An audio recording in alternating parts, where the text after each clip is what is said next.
Hello friends, welcome back to another video. दोस्तों, आज की इस वीडियो में हम बात करेंगे ड्रामा सीरियल हमराही के नेक्स्ट एपिसोड की। दोस्तों, नेक्स्ट एपिसोड में आपको दिखाया जाएगा कि अब आहिस्ता आहिस्ता सयान को हैला से प्यार होने लगता है, लेकिन सयान किसी भी तरीके से इस बात का इजहार हैला से नहीं कर सकता और हैला को भी आहिस्ता आहिस्ता अब सयान से प्यार होने लगता है, लेकिन उसे पता ही नहीं चलता कि मुझे कब सयान से प्यार हो चुका है। वो तो बहाने बनाकर अपनी गाड़ी के पैसे लेने के लिए सयान के पास जाती है, लेकिन हकीकत में तो उसे सयान से प्यार हो जाता है। इस बात का अंदाजा उसे आहिस्ता आहिस्ता हो जाता है। और तो और दोस्तों, जब सयान को इस बात का पता चलता है कब मेरे बाप ने हैला की अम्मी को धमकाया हुआ है कि तुम जमीन खाली कर दो वरना मैं तुम्हें जान से मार दूंगा, तो फिर सयान अपने बाप से बहुत ज्यादा लड़ता है और कहता है कि आपको तो रिश्तों की कोई कदर नहीं है, आप कभी भी किसी को अच्छे तरीके से ट्रीट नहीं करते, आपकी हिफाजत से मैं बहुत ज्यादा खफा हूँ, आप अपने आप को बदलने की बिल्कुल भी कोशिश नहीं करते। तो ये बात सयान के बाप के बहुत ही ज्यादा चुभती है और वो कहता है कि अब तुम एक लड़की के पीछे रखकर मुझसे ऊंची आवाज में बात करोगे, मैंने ये नहीं सोचा था। सयान कहता है कि ऐसी बात नहीं है, आप गलत रास्ते पर चल रहे हैं जिसका कोई भी फायदा नहीं है। तो इस पर सयान का बाप कहता है कि तुम कौन होते हो मुझे समझाने वाले, मुझे आज तक कोई नहीं समझा सका और फिर तुम भी ऐसा ना करो। और तो और सयान के बाप की दुश्मनी की वजह से अब हैला की जान भी चली जाती है, जिसका सयान को बहुत ही ज्यादा अफसोस होता है और वो अपने बाप से बहुत ज्यादा नफरत करने लगता है, क्योंकि वो अपने बाप को ही हैला के कातिल समझता है। उसकी वजह से हैला की जान गई है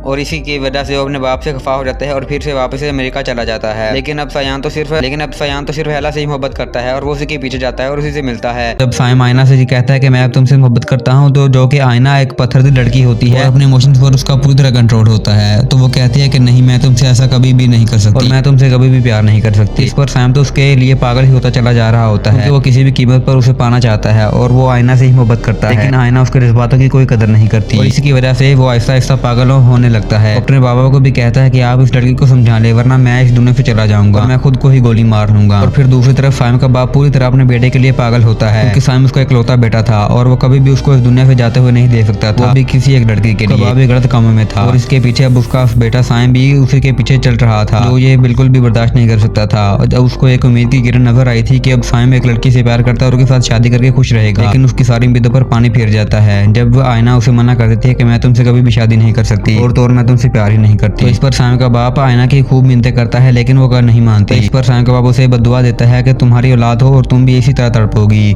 जैसे कि मैं तड़प रहा हूँ, तुम कभी भी अपनी जिंदगी में खुश नहीं रह सकोगी। और फिर इस तरह आहिस्ता आहिस्ता साइम का भी एक सदाम होने लगता है और वो अपनी जिंदगी से हाथ धो बैठता है। पहली दफा एक दूसरे से मिलते हैं तो दोनों एक दूसरे को पहली दफा देखते ही मोहब्बत कर बैठते हैं। और तो और जब साइम आयना से कहता है कि मैं तुमसे मोहब्बत करता हूँ, तो जो कि आयना एक पत्थर दी लड़की होती है, अपने इमोशंस पर उसका पूरी तरह कंट्रोल होता है, तो वो कहती है कि नहीं, मैं तुमसे ऐसा कभी भी नहीं कर सकती और मैं तुमसे कभी भी प्यार नहीं कर सकती। इस पर साइम तो उसके लिए पागल ही होता चला जा रहा होता है, वो किसी भी कीमत पर उसे पाना चाहता है और वो आयना से ही मोहब्बत करता है, लेकिन आयना उसके जज्बातों की कोई कदर नहीं करती और इसी की वजह से वो आहिस्ता आहिस्ता पागल होने लगता है। अपने बाबा को भी कहता है कि आप इस लड़की को समझा ले वरना मैं इस दुनिया से चला जाऊंगा, मैं खुद को ही गोली मार लूंगा। और फिर दूसरी तरफ साइम का बाप पूरी तरह अपने बेटे के लिए पागल होता है, क्योंकि साइम उसका इकलौता बेटा था और वो कभी भी उसको इस दुनिया से जाते हुए नहीं देख सकता था, वो भी किसी एक लड़की के लिए। बाप भी गलत कामों में था और इसके पीछे अब उसका बेटा साइम भी उसी के पीछे चल रहा था, जो ये बिल्कुल भी बर्दाश्त नहीं कर सकता था। और जब उसको एक उम्मीद की किरण नजर आई थी कि अब साइम एक लड़की से प्यार करता है और उसके साथ शादी करके खुश रहेगा, लेकिन उसकी सारी उम्मीदों पर पानी फिर जाता है जब आयना उसे मना कर देती है कि मैं तुमसे कभी भी शादी नहीं कर सकती और तो और मैं तुमसे प्यार ही नहीं करती। तो इस पर साइम का बाप आयना की खूब मिन्नतें करता है, लेकिन वो नहीं मानती। इस पर साइम का बाप उसे बद्दुआ देता है कि तुम्हारी औलाद हो और तुम भी इसी तरह तड़पोगी जैसे कि मैं तड़प रहा हूँ, तुम कभी भी अपनी जिंदगी में खुश नहीं रह सकोगी। और फिर इस तरह आहिस्ता आहिस्ता साइम का भी एक सदाम होने लगता है और वो अपनी जिंदगी से हाथ धो बैठता है। तो दोस्तों, आपको क्या लगता है कि नेक्स्ट एपिसोड में आपको कुछ ऐसा देखने को मिलेगा या नहीं, हमें कमेंट सेक्शन में जरूर बताइएगा और आने वाले नए नए प्रोमोस को लेकर आप चैनल को लाइक और सब्सक्राइब